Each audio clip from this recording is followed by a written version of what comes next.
시청자 여러분 안녕하십니까? BTV 주간 종합뉴스 시작합니다. 기자회견에서 이권재 오산시장은 동탄 이신도시에 추진 중인 대형 물류센터를 두고 정명근 화성시장을 강하게 비판했습니다. 화성시의 소극적인 대응에 불편한 감정을 감추지 않았는데요. 날선 발언을 이어가면서 대규모 집회를 예고하기도 했습니다. 김성원 기자입니다. 이권재 오산시장이 취임 3주년 기자회견에서 동탄 물류센터 논란에 대해 화성시를 정면 비판했습니다. 이 시장은 아이들 통학로 안전이 걸려 있는데 화성시는 법적 하자가 없다는 식의 답변만 내놨다며 비판의 목소리를 높였습니다. 정명근 화성시장을 향해서는 동탄 민원을 오산시가 대신 해결하고 있어 수수방관하는 것이냐는 날선 발언도 이었습니다. 그 방법을 찾으려고 노력을 해야 된다는 거죠. 근데 지금 현재는 수수방관하고 있다라고 볼 수밖에 없죠. 화성시장님은 오산시장이 해결해 주니까 좋은가요?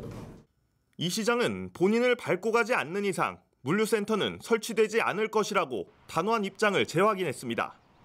화성시가 계속해서 소극적으로 나올 경우 대규모 공청회와 집회, 시민 서명 운동까지 벌이겠다는 의지도 밝혔습니다. 화성시를 밟고 가지 않는 한 될 수 있을까라고 생각을 합니다. 동탄 비대위하고 오산 비대위하고 오산시 전체 시민들과 함께 서명을 받기 시작하고. 한편 정명근 화성시장은 최근 시정브리핑을 통해 다방면으로 해결책이 있는지 알아보고 오산시와 대화하고 있다고 밝혔습니다. 하지만 화성시와 오산시의 실무자 사이에선 논의가 없었다는 말이 나오고 있어 혼선이 일고 있습니다. 동탄 대형 물류센터 설치를 두고 수개월째 갈등이 이어지면서 혹시나 시장 사이의 감정 싸움으로 번지지 않을까 우려가 나오고 있습니다. BTV 뉴스 김성원입니다. 최근 용인 기흥 지역에서 폐기물을 임시로 모아두는 이른바 적환장을 두고 갈등이 일고 있습니다. 용인시는 플랫폼시티 개발로 적환장을 옮겨야 하는 건데 이를 알게 된 이전지 주민들의 반발이 큰 상황입니다. 김효승 기자가 보도합니다. 용인 언남동 일대 주민들이 한자리에 모였습니다. 폐기물을 임시로 모아두는 장소, 이른바 적환장이 들어선다는 소식 때문입니다.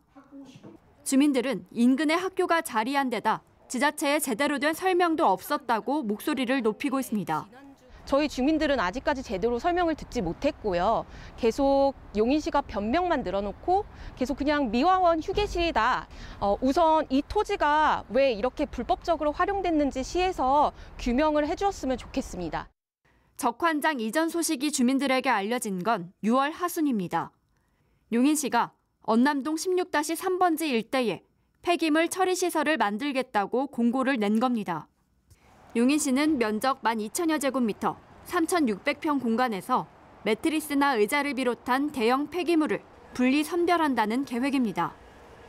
하지만 주민들은 해당 부지는 폐기물이 매립된 이력이 있는 비위생 매립지로 토지 사용이 제한되어 있다는 입장입니다. 또 대규모 공간인 만큼 향후 어떤 폐기물이 처리될지 알 수 없다고 반발했습니다. 최근까지도 부지 일부가 음식물 폐기 처리 시설로 등록돼 있었다는 겁니다. 처음에 음식물 폐기물 처리 시설이라고 등록이 되어 있었는데 창고로 용도 변경 신청이 된 겁니다. 그것도 6월 18일 날. 3,600평이면 축구장 2배만 한데 결국엔 일반 쓰레기, 생활 쓰레기 다 모이게 되어 있습니다. 폐기물, 그다음에 뭐 대형 폐기물도 말씀하셨고. 시는 플랫폼시티 개발로 인해 기존 신갈동 적환장 이전이 필요하다는 입장입니다. 같은 기흥구에 있는 적환장 공고부지에선 이미 1995년부터 적환장이 운영돼 왔고 하루 드나드는 폐기물 양도 크게 늘지 않을 거라고 밝혔습니다. 늘어날 폐기물 양은 하루 30톤 정도로 25톤 청소차 2대 이내고 신갈동에 있던 미화원 대기실 등 시설은 확충해야 한다는 게 용인시의 입장입니다. 또 시장이 직접 나서서 적환장을 다른 용도로 쓰지 않겠다고 공언했습니다. 적환장 맞은편 쪽에 휴게소, 환경미화원 휴게소와 청소차 3대인가요? 차고지, 그다음 창고 2군데 이렇게 짓고 절대 무슨 시민들 걱정하시는 그런 음식물 쓰레기 처리장이나 소각장이나 매립장 이런 거는 하지 않는다는 말씀을 드립니다. 하지만 지자체의 해명에도 우려는 사그라들지 않고 있습니다. 반대 주민들은 적환장 계획 전면 철회를 주장하는 상황. 장기적으로는 아예 일대 공원화 목소리까지 나오는 상황이어서 갈등이 장기화할 전망입니다. BTV 뉴스 김효수입니다. 최근 임대인과 직접 연락이 어렵거나 중개인의 신분이 불확실한 틈을 노린 전세 사기 범죄가 급증하고 있습니다. 실제로 평택에서는 중개보조원이 세입자 17명에게서 17억 원이 넘는 전세 보증금을 가로채는 사건이 발생했는데요. 전문가들은 계약 전 임대인의 신분과 중개인 자격을 반드시 확인하는 등 각별한 주의를 당부하고 있습니다. 최희재 기자가 보도합니다. 최근 전세 사기 범죄는 임대인과 직접 연락이 어렵거나 중개인의 신분이 불확실한 경우에 특히 빈번하게 발생하고 있습니다. 실제로 평택에서는 임대차 계약 권한을 위임받은 중개보조원이 세입자 17명에게서 17억여 원의 전세 보증금을 가로채는 사건이 발생해 피해자들의 삶이 한순간에 무너졌습니다. 피해자들은 건물주와 직접 대면하지 못한 채 중개보조원이 제시한 계약서와 계좌만 신뢰했다가 큰 피해를 입었습니다. 자기가 지금 여기에 그 건물의 대리인이고 자기가 모든 걸 다 책임지고 있고 그때 계약을 할 때 이제 제가 근저당이나 이런 게 좀 높은데 위험하지 않냐 하니까 이제 부동산 측이랑 그 계약하고 오신 분이 지금 여기 시세가 많이 올라서 만약에 경매 넘어간다고 해도 절대 문제될 게 없다.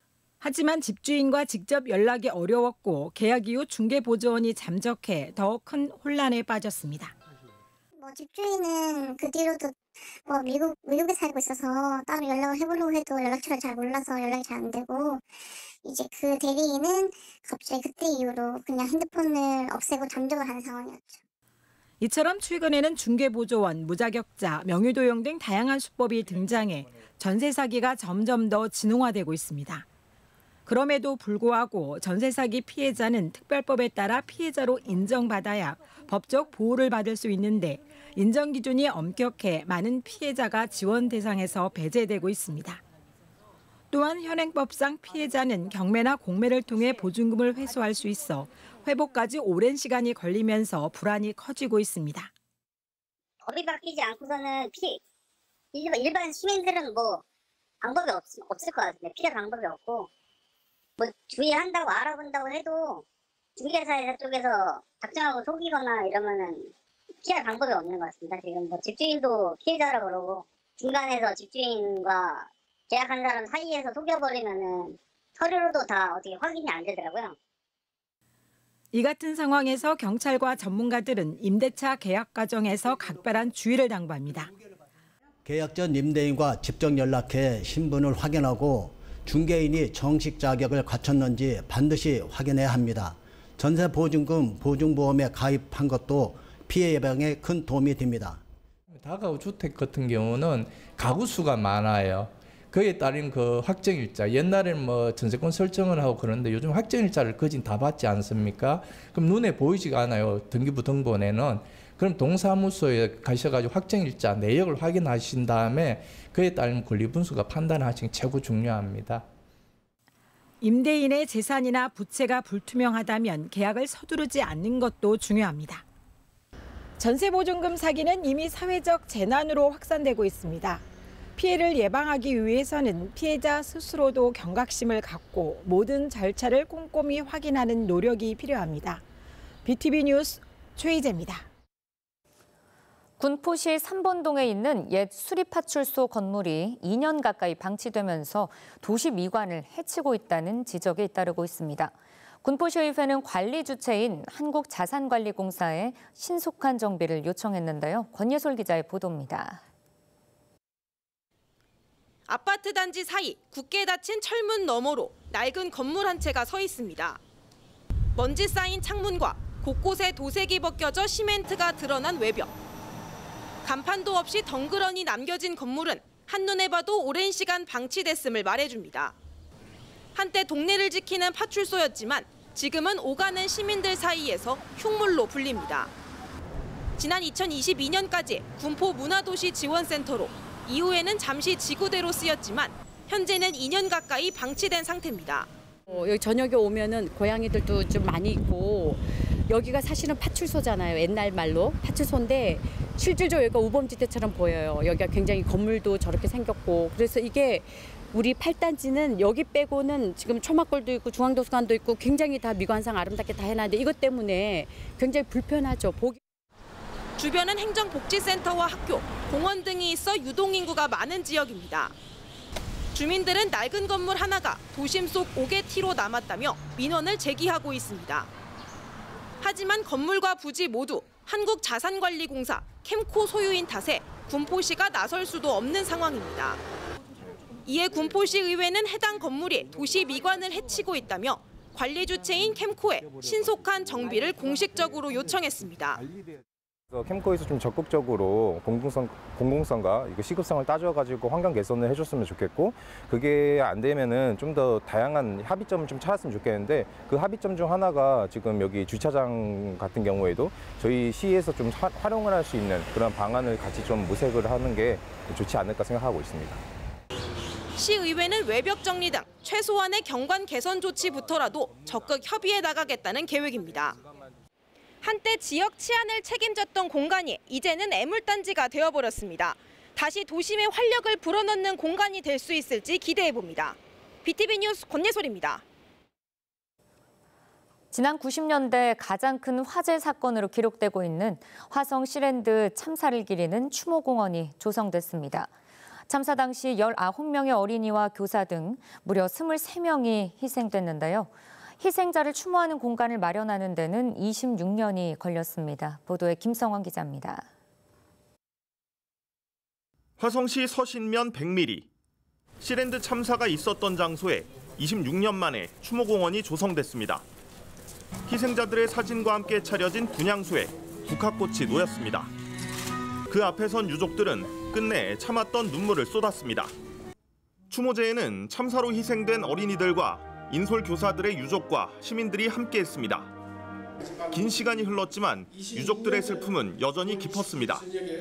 지금도 이곳 화성은 제 유가족에게는 눈물이고 미안함이고 그리움 그 자체입니다. 사고 이후 이곳을 다시 찾지 않겠다는 부모들이 많아 아이들 유해를 동해바다에 뿌렸습니다.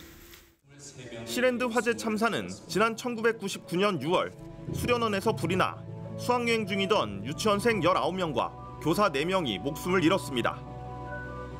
화성시는 추모공원과 석상을 조성하고 매년 이 자리에서 희생자들을 기릴 예정입니다. 화성시는 이 땅에서 일어난 비극적 참사를 무겁게 받아들이며 이러한 비극이 반복되지 않도록 하는 것이 우리의 사명이라고 생각합니다. 시랜드 추모공원은 당시 사고 현장과 인접한 장소에 조성됐습니다. 추모객들을 위해 상시 개방합니다. BTV 뉴스 김성원입니다. 화성시가 지난해 발생한 화성 아리셀 공장 화재의 대응 과정을 정리한 화성 아리셀 공장 화재 대응 백서를 발간했습니다.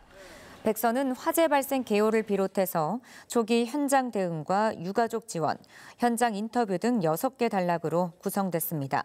화성시는 이번 백서를 사고 수습에 참여한 행정기관과 경기도, 31개 시군 등에 배포하고 시민 누구나 열람할 수 있도록 시청 누리집 온라인 플랫폼에도 게시할 예정입니다.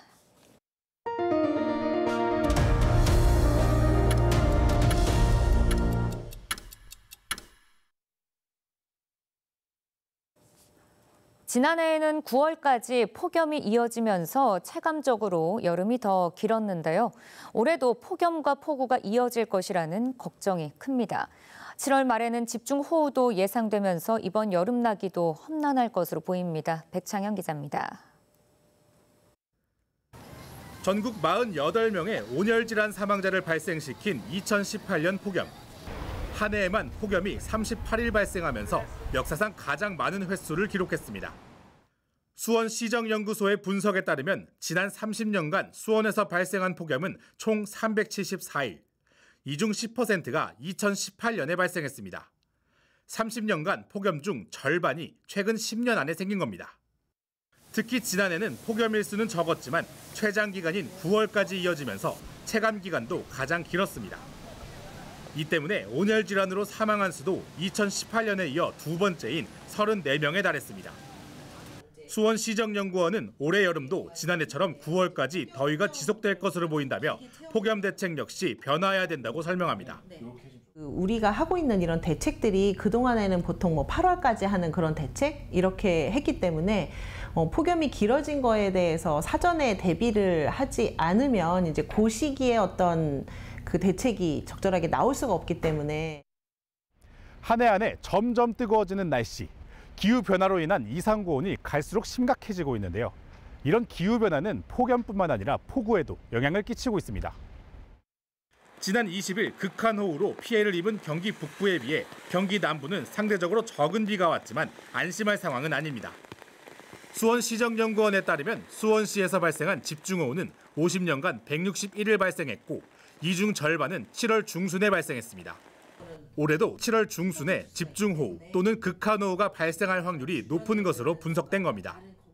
언제든 일어날 수 있는 집중호우 그리고 극한호우이기 때문에 7월 초, 그러니까 7월 중순이 오기 전에 시에서의 어떤 그런 그 집중호우 피해 그리고 극한호우의 피해를 막을 수 있는 그런 대책이 필요할 것 같습니다. 한편 수원시정연구원은 폭염과 극한호우를 대비해 실질적인 현장 대응이 필요하다고 보고 이와 관련한 제언을 시에 전달할 예정입니다. BTV 뉴스 백찬입니다.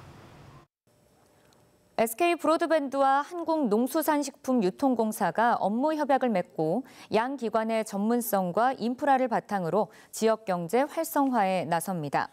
이번 협약은 먹거리 정책의 대국민 확산과 농어민 소득 증대, 유통 단계 개선 등 농어촌과 농어민이 잘 사는 대한민국 실현을 목표로 체결됐습니다.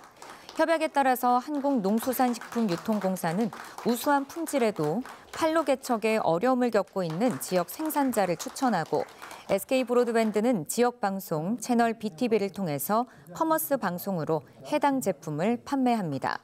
또한 채널 BTV를 통해서 지역 경제 활성화에 도움이 되는 정부의 농수산물 정책과 기후변화에 대응하기 위한 공사의 핵심 사업 등을 뉴스 보도를 통해서 전할 계획입니다.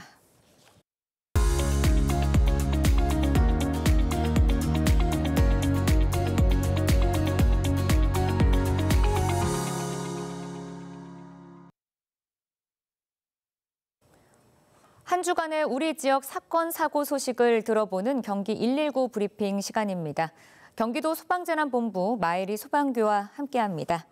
네, 안녕하십니까? 네, 안녕하십니까? 네, 지난 한 주간 주요 사건, 사고 소식 전해주시죠. 네, 화재 소식입니다. 7월 1일 오전 7시 44분쯤 안성시 보계면의 한 돈사에서 화재가 발생했습니다. 인근 주민의 신고로 인력 45명과 장비 15대를 투입해 약 50분 만에 완전히 진화했습니다. 불은 돈사 5개 동 가운데 분만동에서 발생해 사육 중이던 돼지 약 500두가 폐사한 것으로 파악됐습니다. 다행히 인명피해는 없었으며 정확한 화재 원인과 재산 피해는 조사 중입니다. 같은 날 오전 11시 49분쯤 여주시 가남읍 영동고속도로 상행선에서 주행 중이던 화물차 타이어에 불이 나 차량 한 대가 전소됐습니다. 인근을 지나던 운전자들의 신고로 신고 접수 30여 분 만에 완전히 진화됐습니다. 이어 낮 12시 28분쯤 부천시 오정구 여월동 파이프 제조 공장에서 불이 났다는 신고가 접수됐습니다. 이 불은 인근 플라스틱 사출 공장으로 번져 다량의 검은 연기가 발생했고 인근 도로 차량 통행이 일부 제한되기도 했습니다. 현장에는 인력 81명과 장비 36대가 투입됐고 오후 4시 9분쯤 완전히 진화됐습니다. 다행히 인명피해는 없었습니다. 같은 날 밤 10시 30분쯤 화성시 팔탄면 매곡리의 한 상가주택에서도 불이 났습니다. 화재는 신고 접수 약 1시간 만에 완전히 진화됐습니다. 이 사고로 해당 주택에 거주하는 60대 여성 1명이 경상을 입고 병원으로 이송됐습니다.